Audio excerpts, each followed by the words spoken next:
The year was 1987 and Ibanez had just staged a major coup in the guitar world. By signing David Lee Roth's hotshot Axeman Steve Vai to their roster of signature artists, with the release of the Ibanez Gem and the more budget-friendly derivative, the RG550, their Super Strat product line was about to explode. Their preferred manufacturing plant, Fuji Gengaki in Japan, would need help keeping up with the demand.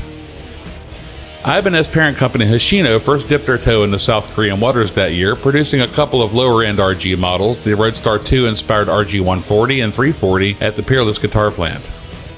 For 1988, they tapped the Court Guitar Factory in South Korea to start a brand new line of RG-inspired budget model called the EX Series. EX stood for experimental, and the guitars retained the basic new RG Gem shape, but with rounded edges, cheaper hardware and electronics, and more basic cosmetic details.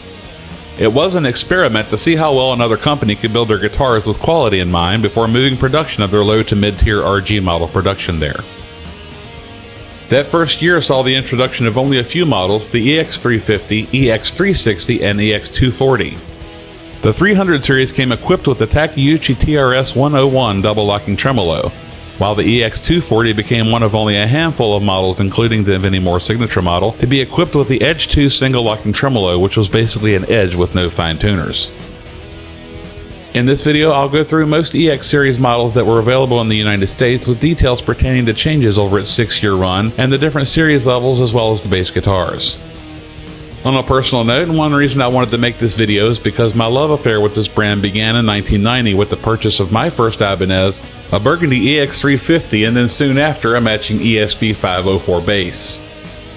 At the time, I had no idea what an Ibanez was. All I knew was that when I walked into that showroom, I saw the most beautiful guitars I'd ever seen in my life. I also had no idea who Steve Vai was, so when I finally saw the video for the audiences listening and spied the logo on his guitar, I flipped out. The 100 series were the most basic and budget-friendly. They had standard synchronized Strat-style tremolos, various body materials from plywood to gel yutong and later basswood. They had one-piece maple necks with dot inlays. The EX120, made from 1989 to 1991, was equipped with 2 humbuckers. The EX140, made from 1989 to 1991, had a humbucker and 2 single coils. The EX160 replaced the EX140 from 1992 to 1993, same pickup configuration but with a natural finish. The EX170 from 1991 was an HSH configuration with rosewood fingerboard, and its replacement of the same name from 1992 to 1993 had a maple fretboard. In 1993, the final year of EX production, Ibanez went all out with new added features. The 1993 EX1500 featured upgraded gold hardware, a pickguard, and maple fretboard, while the 1993 EX1700 had edge binding, which meant a more square edge like the RGs.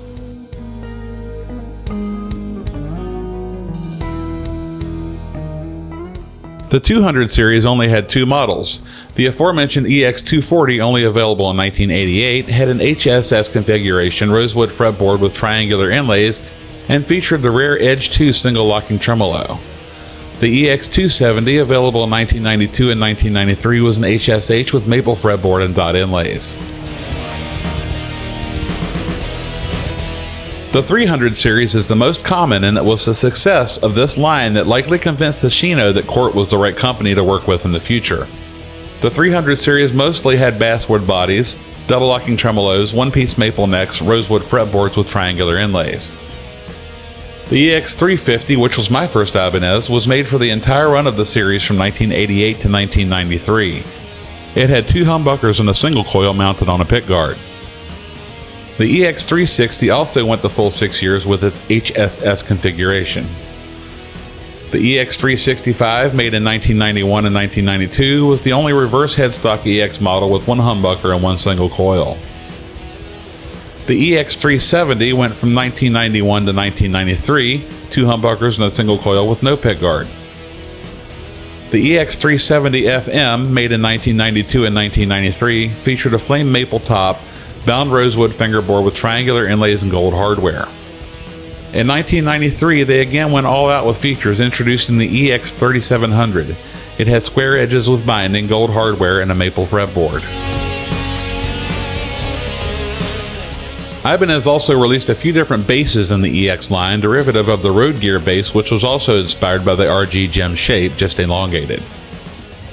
The first was the EXB405, available only in 1989 and featured two P-style pickups, rosewood fretboard, and dot inlays.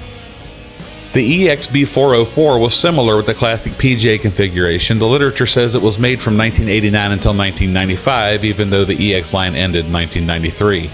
There may have been holdouts for bases until a suitable replacement was designed. The EXB445 was the only 5-string EX and was equipped with EMG Select J pickups, available from 1991 to 1995 according to the literature.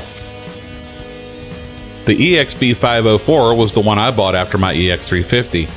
Available in 1990 and 1991, sporting PJ pickup configuration, rosewood fretboard with triangular inlays. A jewel blue one can be seen in action in the 1990 video for Steve Vai as the audience is listening. Yeah, you see that? See that right there? I used to have one of those. A few different types of pickups were installed in the EX series along the way, most notably Power Sound, likely made in-house at the Court factory. The wiki page says they were made for Ibanez, but I remember seeing budget guitars in the old Sears wishlist Christmas catalogs that listed Power Sound as their stock pickups, so they were more than likely made by Court. These were used for most models throughout the run, though in 1992 several models got a new set, the XH1, XS1, and XH2. There isn't much information available about them aside from users saying they were hotter.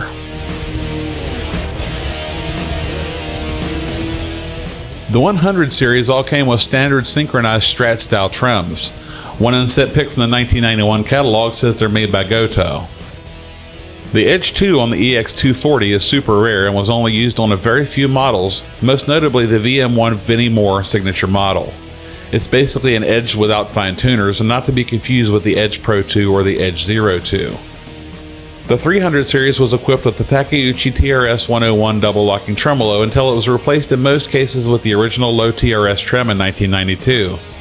These are also not to be confused with the similar but inferior low TRS Trem 2 used on later RG models. The EX series TRS trims are actually pretty solid units. While most of the EX line sported standard dot inlays, the 300 series for the most part had plain triangular inlays reminiscent of Jackson's shark fin inlays but without the curved top. One of the reasons I'm making this video is because many current or recent Ibanez players are unaware that these ever existed, and when they see one they assume the guitar is fake. Much of the history I feel is being lost or forgotten, and some of the guys who know what they're talking about don't really know what they're talking about. Plain square heels and 22 frets were the basic order of the day from 1988 until 1993 when the EX line got a major upgrade. One final hurrah before the RGs moved in.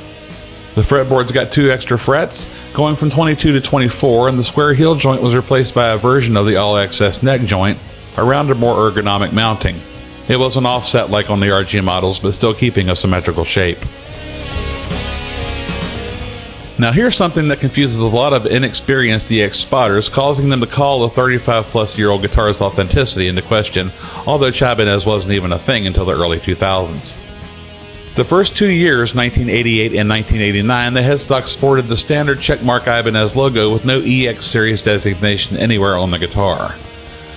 For 1990 and 1991, the checkmark was dropped and the Ibanez was laid parallel to the bottom of the headstock with a smaller logo at the end that said EX Series and Korea. 1992 had the most distinctive of the EX logos, making the EX a very large, stylized brushstroke looking design, usually in red, but I've seen pictures of them in orange and in yellow on occasion. The Ibanez logo is very small at the end of the headstock.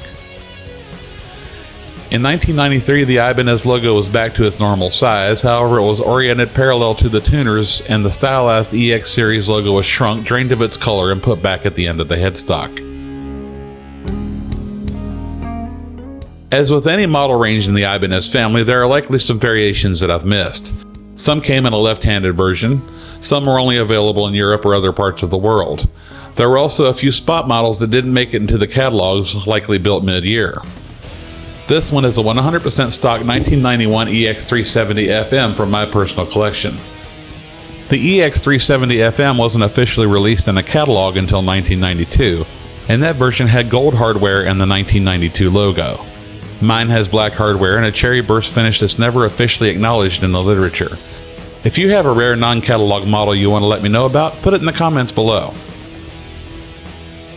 By 1994, the EX Series was discontinued and the budget price point spot was filled with the RX Series. It was a short-lived run of basic, no-frills, vaguely RG-shaped guitars that lasted until it was itself replaced in 1996 by the Geo line, which is still going strong today. Heck, I may make another shorter video about the RX Series in the near future. The EX Series paved the way for Ibanez's expansion into the world of quality budget-friendly guitars and gave Hoshino the confidence to greenlight production of the full-fledged RG guitars at the Court factory by 1994. The 400 series and below, as well as many other models like the S Series, Iceman, Artist, and even some signature models like the more budget-friendly versions of the Joe Satriani JS and Steve Vai's Gem were manufactured until production was moved to Indonesia starting around 2005. I have a soft spot for them because, as I said before, my first Ibanez was an EX, and since then I have owned several others. I feel like they are on par with anything else and play them right along with my RGs. I hope you found this video enjoyable and educational, and I'll likely be making more videos in the near future. Thank you for watching, and rock on!